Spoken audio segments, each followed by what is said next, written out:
sakit hati Pak. Korban merendahin istri saya, ibu saya.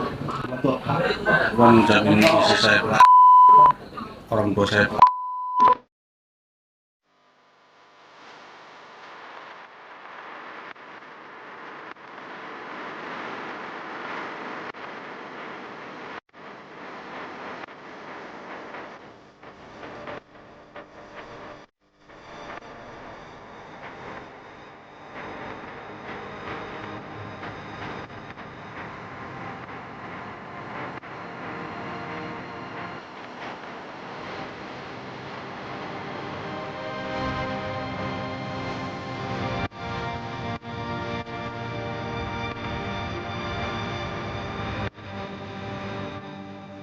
Assalamualaikum warahmatullahi wabarakatuh. Hai Sobat Mbak Tiwul, apa kabar semuanya? Semoga dalam keadaan sehat dan baik-baik saja serta dilancarkan segala urusannya hari ini ya. Terima kasih buat yang sudah mampir di video ini.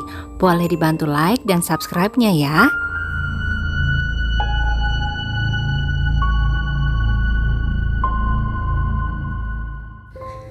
Selasa tanggal 29 Oktober 2024, Ibu Sutiati tampak senang dengan kedatangan 4 orang cucunya ke rumahnya. Rumahnya memang cukup dekat dengan rumah yang ditinggali oleh 4 cucunya itu, berjarak hanya sekitar 100 meter. Namun ternyata kedatangan cucunya kali ini karena mereka kehabisan uang untuk membeli makanan pada hari itu. Tentu Ibu Sutiati terkejut karena biasanya segala urusan cucu-cucunya itu sudah diurus oleh ibu mereka sendiri yang bernama Sinta, anak kandung Ibu Sutiati. Emang kemana ibu kalian, nak?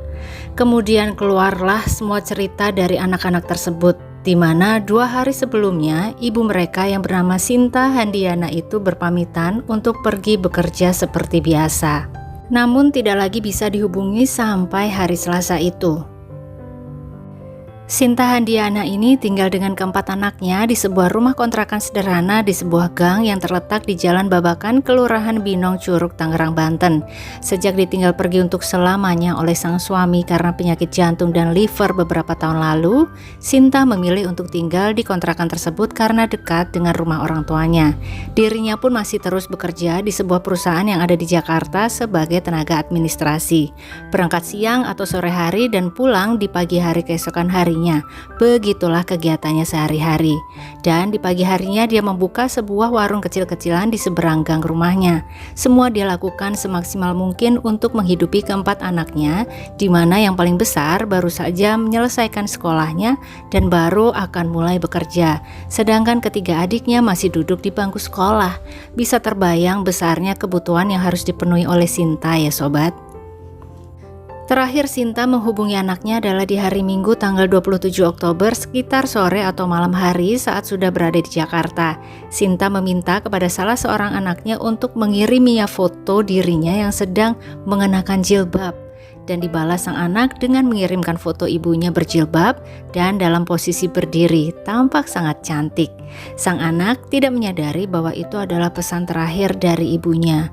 Baru keesokan harinya, Senin tanggal 28 Oktober, keempat anak Sinta merasa bingung karena ibunya tidak juga pulang. Padahal biasanya kalau kemarin berangkatnya sore, pagi jam 7 ini sudah ada lagi di rumah. Namun Senin itu tidak juga sang ibu menampakkan batang hidungnya. Di WhatsApp tidak dibalas, di telepon juga tidak diangkat. Tidak habis akal mereka juga bertanya kepada teman-teman ibunya, tapi tidak satu pun yang tahu di mana ibu mereka berada. Mereka semua menjadi gelisah, tidak tahu harus berbuat apa. Sampai kemudian keesokan harinya, Selasa tanggal 29 Oktober, karena sudah tidak memiliki uang untuk makan, akhirnya mereka berempat memutuskan untuk pergi ke rumah nenek, meminta makan sekaligus mencurahkan kegelisahan mereka terhadap situasi yang sedang mereka hadapi saat itu, yaitu ibu mereka seolah menghilang tanpa kabar. Di waktu yang sama, di suatu tempat di Jakarta, tepatnya di sebuah area kolam yang ada di dermaga Pelabuhan Muara Baru, Jakarta Utara, ada seorang buruh kapal pencari ikan yang hendak pergi beristirahat menikmati secangkir kopi. Jam menunjukkan pukul 10 pagi saat itu. Sebelum bongkaran ikan, dia pengen ngadem sebentar di area tersebut. Sesaat akan menghirup kopinya yang harum itu, tiba-tiba tampak sebuah bungkusan karung besar terdampar di area kolam itu. Seketika kecurigaan menyeruak ke dalam pikirannya, bungkusan apa ya itu? Apakah ikan atau apa? Kok besar banget? Buruh itu pun segera memanggil temannya yang bekerja di SPBU area tersebut. Kemudian mereka berdua bersama-sama kembali ke area kolam dan mengangkat bungkusan tersebut ke daratan. Berat banget rasanya. Karena takut ada yang aneh-aneh, mereka berdua dengan cerdasnya memilih untuk tidak membuka terlebih dahulu bungkusan itu, namun memilih untuk melaporkan penemuan tersebut ke pihak kepolisian. Waktu sudah menunjukkan pukul 10:30 siang. Pihak kepolisian pun segera berdatangan ke lokasi penemuan bungkusan, dan setelah dibuka, kecurigaan sang buruh kapal dan petugas SPBU terbukti nyata. Isi dalam karung tersebut adalah tubuh seorang wanita tanpa kepala, mengenakan kaos atasan berwarna hitam, namun tidak ada pakaian bagian bawah yang menutupi. Sontak pihak kepolisian mengamankan lokasi tersebut dan membawa tubuh tanpa kepala itu ke rumah sakit untuk dilakukan proses identifikasi. Penemuan tubuh tersebut menjadi heboh dan tersiar ke beberapa media massa. Identitas korban belum teridentifikasi karena tidak ada data pribadi yang ditemukan di dalam bungkusan ataupun di area sekitar penemuan bungkusan. Dokter forensik yang menangani tubuh tersebut cukup dibuat kesulitan karena bagian kepala belum ditemukan. Setelah dilakukan pengecekan terhadap sidik jari tubuh tersebut, ditemukan beberapa nama dan pada akhirnya mengerucut pada sebuah nama, yaitu Sinta Handiana. Namun saat itu belum ada laporan kehilangan orang bernama Sinta Handiana di kepolisian manapun, sehingga pihak kepolisian harus melakukan penyelidikan lebih lanjut lagi. Hingga akhirnya sore hari itu pihak kepolisian mendapatkan sebuah nomor telepon yang bisa dihubungi, yang besar kemungkinannya ada hubungan dengan tubuh tanpa kepala tersebut. Di rumah Ibu Sutiati, tiba-tiba handphone salah satu cucunya berdering. Ada panggilan dari nomor yang tidak dikenal. Diangkatnya panggilan tersebut oleh anak kedua dari Sinta. Ternyata di seberang telepon ada seseorang yang mengaku adalah petugas dari Polda Metro Jaya dan bermaksud untuk mewawancara penerima telepon tersebut. Di antaranya menanyakan apakah dirinya mengenal Sinta Handiana dan berbagai pertanyaan lain yang dirasa penting untuk identifikasi. Namun sama sekali belum menjelaskan kepada anak dari Sinta apa yang sebenarnya terjadi. Selesai menerima telepon tersebut, sang anak menjadi sangat ketakutan dan bertambah khawatir apa yang terjadi kepada ibu mereka. Mereka berempat kembali menangis di pangkuan sang nenek. Sebisa mungkin sang nenek menenangkan cucu-cucunya itu. Sudah, yang tenang, semoga ibu bisa pulang kembali. Berusaha menenangkan walau sebenarnya dalam hati Ibu Sutiati juga sangat mengkhawatirkan kondisi anak perempuannya itu, salah satu dari sepasang anak kembarnya, di mana Sinta Handiana ini memiliki seorang kembaran yang bernama Santi Handiani. Ingatan Ibu Sutiati pun kembali ke masa Sinta dan Santi kecil. Ibu Sutiati dan suaminya Bapak Niam dikaruniai bayi kembar di tanggal 9 April 1984 yang mereka beri nama Santi Handiani dan Sinta Handiana. Namun karena keterbatasan ekonomi, mereka pun terpaksa dipisahkan, di mana Sinta ikut dengan mereka, Pak Niam dan Ibu Sutiati, sedangkan Santi si kembarannya ikut dengan neneknya. Sejak kecil Sinta dan Santi hidup terpisah. Walau begitu, sebagaimana anak kembar pada umumnya, ikatan batin mereka ternyata sangat kuat sobat. Di mana pada hari itu, yaitu Selasa tanggal 29 Oktober, Santi si kembaran di tempat terpisah, yaitu di rumahnya yang ada di Depok, Jawa Barat, tiba-tiba merasakan sakit kepala yang sangat hebat tanpa ada pencetus sebelumnya. Mungkin ini adalah bentuk dari ikatan batin bertepatan dengan ditemukannya tubuh Sinta tanpa kepala saat itu. Mereka pun berdoa bersama sambil harap-harap cemas menunggu kabar lebih lanjut dari pihak kepolisian. Selepas melaksanakan sholat maghrib, mereka didatangi oleh serombongan anggota kepolisian yang bermaksud untuk melakukan identifikasi lebih lanjut. Para petugas melakukan wawancara kembali kepada seluruh anggota keluarga sembari mencocokkan detail ciri fisik sebisa mungkin. Karena sekali lagi sobat, kepala terduga Ibu Sinta belum juga ditemukan. Setelah selesai melakukan pencocokan fisik, para petugas pun kembali ke kantor dan menunggu dari anggota tim lain yang melakukan penyelidikan di lapangan. Tim di lapangan pun bergerak cepat untuk melakukan pengecekan semua CCTV yang terkait dengan area penemuan tubuh, termasuk CCTV di sekitar kawasan penjaringan. Di sanalah misteri kasus ini bisa mulai terkuak, di mana dalam satu rekaman CCTV yang berada di sebuah gang kecil perumahan dekat area pasar Penjaringan, tampak pada hari Senin tanggal 28 malam, seorang laki-laki mengenakan kaos abu-abu dibantu oleh seorang laki-laki berjaket merah mengangkut sebuah bungkusan yang sama persis dengan bungkusan yang mereka temukan. Tampak mereka berdua mengangkut bungkusan tersebut menggunakan lori atau gerobak dan membawanya keluar dari gang perumahan. Setelah mendapatkan identitas kedua laki-laki itu, pihak kepolisian pun segera melakukan penggerebekan ke rumah pria berkaos abu yang diduga menjadi pelaku utama dari kasus ini. Namanya adalah Fauzan Fahmi alias Omeh, berusia 43 tahun, berprofesi sebagai tukang potong hewan dan makelar ikan. Tanggal 29 Oktober malam itu, Fahmi yang sedang bersantai di rumahnya mendadak dikejutkan dengan kedatangan serombongan petugas dari kepolisian yang masuk ke dalam rumahnya dan mengepung dirinya. Seketika dirinya pun berusaha menyerang para petugas itu. Tentu saja akibat tindakannya itu pun Fahmi dihadiahi sebuah timah panas di kaki kanannya. Setelah itu dia tidak bisa berkutik lagi. Segera saja para petugas mengkonfrontasi Fahmi dengan kasus penghabisan nyawa Sinta. Awalnya Fahmi ini mengelak. Sambil terus dipepet oleh para petugas, Fahmi masih bisa mengarang fakta bahwa dia hanya bertemu dengan Sinta untuk memberikan ikan pesanannya di depan sebuah hotel. Setelah itu dia pulang kembali ke rumah dan Sinta pergi menggunakan ojol malam itu. Dia pun sempat pura-pura terkejut saat diberitahu bahwa Sinta telah menjadi korban penghabisan nyawa. Namun petugas sangat jeli sobat, dan akhirnya bisa menemukan sebuah busa sofa yang sama persis dengan yang digunakan untuk membungkus tubuh Sinta. Ditambah ada bercak cairan merah di busa tersebut. Fahmi seharusnya ini ya tidak bisa mengelak lagi, tapi ternyata mulut manisnya itu masih bisa mengelak. Dia menyalahkan istrinya yang bernama Sudarmi akan adanya bercak cairan merah itu. Lemes banget memang mulut Fahmi ini sobat. Para petugas yang tidak mau percaya begitu saja tetap membawa Fahmi keluar dari kontrakannya dan membawanya ke markas menggunakan mobil petugas. Para tetangga terkejut semua dengan penangkapan Fahmi. Tidak ada yang menyangka bahwa bapak dari dua anak itu menjadi tersangka kasus penghilangan nyawa. Terlebih Fahmi ini dikenal sebagai pribadi yang baik, ramah, dan rajin bersosialisasi di perumahan mereka. Apalagi pria yang berjaket merah yang juga merupakan tetangganya itu, dia bersaksi di malam itu dirinya diminta untuk membantu membawa sebuah bungkusan berat yang diakui Fahmi adalah bungkusan ikan tuna milik bosnya yang akan dia buang karena sedang jengkel dengan bosnya itu. Pria berjaket merah itu pun percaya begitu saja dengan Fahmi, meskipun sempat sekelebat keraguan ada dalam pikirannya. Masa ikan sebesar itu mau dibuang sih?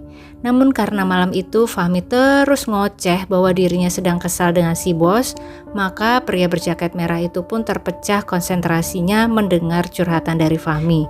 Dia pun dengan ringan hati membantu Fahmi sampai menarik lori atau gerobak bermuatan bungkusan berat itu ke parkiran pasar dan akhirnya mereka naikkan ke atas mobil bak terbuka. Hasil mengamankan saudara FF. Saat ini sudah ditetapkan tersangka. Berdasarkan fakta yang ditemukan adalah teman dekat korban. Tersangka ini bekerja sebagai tukang potong hewan, ya, kambing dan sapi. Setelah mengamankan Fahmi, para petugas lanjut untuk mencari keberadaan kepala yang masih hilang. Sampai akhirnya pada pukul 12 malam lewat, jadi sudah masuk ke tanggal 30 Oktober ya. Petugas berhasil menemukan sebuah karung putih di Jalan Inspeksi Waduk Pluit Utara di sebuah cekungan tembok yang penuh dengan rerumputan, sangat tersembunyi, sekitar 600 meter dari lokasi penemuan tubuh sebelumnya. Jadi lengkap sudah ya bagian tubuh dari Sinta, namun untuk memastikan bahwa kedua penemuan itu ada hubungannya, tetap harus dilakukan tes DNA terlebih dahulu. Sembari menunggu hasil tes keluar, pada pukul 3 dini hari tanggal 30 itu, akhirnya pihak keluarga Sinta secara resmi melakukan pelaporan orang hilang ke kantor kepolisian. Jadi penyusunan kasus sudah hampir lengkap, hanya menunggu keterangan dari Fahmi alias Omeh. Dan setelah berbagai penyangkalan yang keluar dari mulut Fahmi sebelumnya, dengan dihadapkan berbagai bukti kuat, dirinya pun akhirnya menyerah dan mengakui bahwa benar dia telah menghabisi nyawa Sinta Handiana yang dia akui sebagai teman dekatnya. Kita masuk ke kronologi sesuai keterangan tersangka ya sobat. Fahmi menyatakan bahwa dirinya pernah menikah siri dengan Sinta Handiana 2 tahun lalu, di mana status Sinta saat itu sudah janda dengan 4 orang anak, sedangkan dirinya masih menikah dan memiliki 2 orang anak. Namun pernikahan siri itu tidak berlangsung lama, istri Fahmi mengetahui hubungan tersebut dan mengonfrontasi sang suami. Hingga akhirnya Fahmi memutuskan pernikahan siri antara dirinya dengan Sinta. Setelah itu keduanya tidak ada lagi kontak apapun, sampai tibalah di hari itu, hari Minggu tanggal 27 Oktober 2024, di mana Fahmi tiba-tiba menerima pesan dari Sinta yang mengatakan bahwa dirinya membutuhkan ikan untuk keperluan konsumsi arisan. Fahmi menyanggupi pesanan Sinta tersebut dan meminta Sinta untuk datang mengambil ke rumahnya. Sinta pun datang ke rumah Fahmi di malam itu, namun sampai di sini Fahmi tidak menceritakan keberadaan istrinya saat itu ya sobat, sehingga kemungkinan saat itu hanya ada Fahmi dan Sinta yang ada di dalam rumah. Entah apa yang sedang mereka bicarakan, tiba-tiba menurut pengakuan Fahmi, Sinta ini menjelek-jelekan istri dan ibunya, mengata-ngatai mereka dengan hal-hal yang tidak pantas, hingga naiklah emosi Fahmi. Dan di saat memuncak emosinya, dari arah belakang dia serang leher Sinta dengan kedua tangan kosongnya, lama ditahan di leher sampai akhirnya Sinta menjadi tidak sadarkan diri. Masih gelap mata, Fahmi membawa tubuh Sinta tersebut ke gang samping rumahnya dan dengan cepat tanpa berpikir panjang lagi, dia serang leher Sinta dengan sajam yang dia gunakan untuk pekerjaannya. Seketika kepala pun terjatuh ke lantai. Bak pembunbun berdarah dingin segera dia bereskan tubuh tidak bernyawa tersebut. Dia bersihkan bercak-bercak cairan merah yang ada di lantai. Dia bungkus kepala menggunakan karung putih dan diikatnya dengan kencang bagian atasnya, sedangkan bagian tubuh dia masukkan ke dalam karung, dibungkus berlapis-lapis sampai 5 lapis dengan kardus, karung, selimut, kardus lagi, kemudian ada busa sofa juga, seperti bentuk bungkusan ikan yang biasa dia kerjakan sehari-hari. Malam itu juga dia amankan terlebih dahulu kepala Sinta. Dia letakkan karung putih di area waduk fluid tersembunyi di antara cekungan tembok yang tidak tampak dari arah jalan. Kemudian untuk bungkusan tubuh dia simpan sehari di rumah. Baru keesokan malamnya sekitar pukul 8 malam dia bawa keluar bungkusan tersebut dan dinaikkan ke gerobak atau lori, dibantu oleh 3 orang tetangganya, di mana salah satunya tertangkap kamera CCTV mengenakan jaket merah. Fahmi berujar bahwa itu adalah bungkusan berisi ikan milik bosnya dan akan dia buang karena merasa jengkel dengan si bos. Dia bawa lori itu sampai ke area parkiran pasar tempat dirinya memarkirkan sebuah kendaraan bak terbuka dan dinaikkannya bungkusan tersebut ke bak, kemudian dibawanya ke arah dermaga pelabuhan Muara Baru Penjaringan Jakarta Utara, tempat dirinya kemudian membuang bungkusan tersebut. Dari keterangan Fahmi itu dapat disimpulkan bahwa motifnya melakukan tindakan ini adalah karena tersulut emosi, di mana Sinta menjelek-jelekan istri dan ibunya. Sekali lagi sobat, ini hanya berdasar pengakuan dari tersangka ya, di mana sebelumnya kan dia pinter banget ngeles di hadapan tetangga dan polisi saat awal digerebek. Jujur atau tidak, semua hanya Fahmi dan Tuhan yang tahu. Sedangkan Sinta sudah tidak dapat lagi memberikan pembelaan diri. Atas tindakannya ini Fahmi terancam dikenakan hukuman 15 tahun seumur hidup atau sampai hukmat. Dan sementara Fahmi menunggu persidangan di Tangerang, keluarga yang ditinggalkan Sinta harus mulai menerima kenyataan bahwa sang tulang punggung keluarga mereka telah pergi untuk selama-lamanya. Keempat anak Sinta pun menjadi yatim piatu. Santi Handiana, sang kembaran, juga harus kehilangan separuh jiwanya, dan Ibu Sutiati harus menerima kenyataan bahwa seorang putri kesayangannya yang super hebat dan cantik sudah tidak bersamanya lagi di dunia ini. Kita doakan bersama semoga almarhumah Sinta Handiana sudah dapat beristirahat dengan tenang saat ini dan bisa mendapatkan keadilan yang seadil-adilnya nanti, serta seluruh keluarga yang ditinggalkan, terutama keempat anaknya, diberi kekuatan dan ketabahan yang luar biasa untuk menghadapi ujian ini. Amin ya Allah. Bagaimana pendapat sobat semua mengenai kasus ini? Tulis di kolom komentar di bawah ya.